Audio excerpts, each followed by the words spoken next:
Hello and welcome to the part 1 of ABG, which is arterial blood gas. We would be kind of demystifying the interpretation of an ABG strip.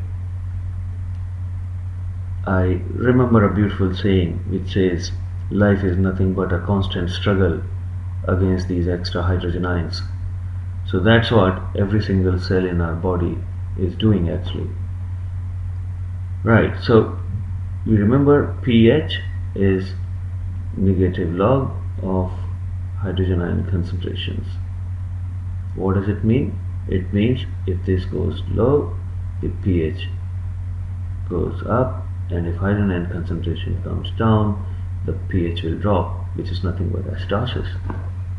We also remember from our med school teaching the Hasselbalch-Henderson equation, which says pH is 6.1 plus log of the concentration of bicarb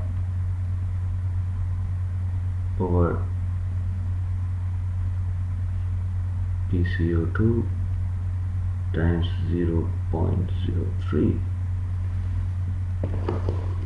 So we need to focus on two things here, the bicarb and the carbon dioxide.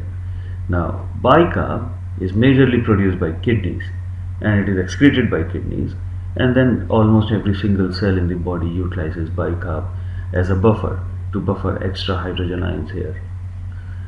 So bicarb becomes a metabolic phenomenon. While if you look at carbon dioxide is produced in every single cell as an end product of metabolism, but then it is only managed by your lungs. So either you can breathe faster or you can breathe slower. So carbon dioxide becomes a respiratory phenomenon.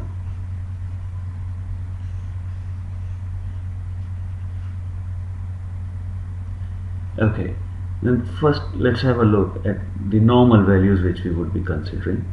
The pH is normally 7.34 to 7.44.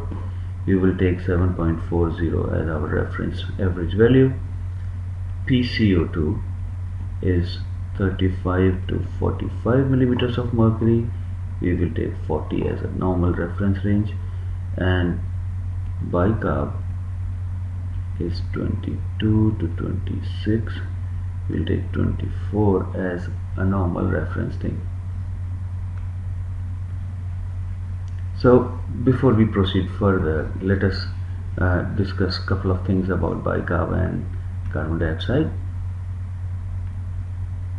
So bicarb, as we said, becomes a metabolic thing, and so bicarb is metabolic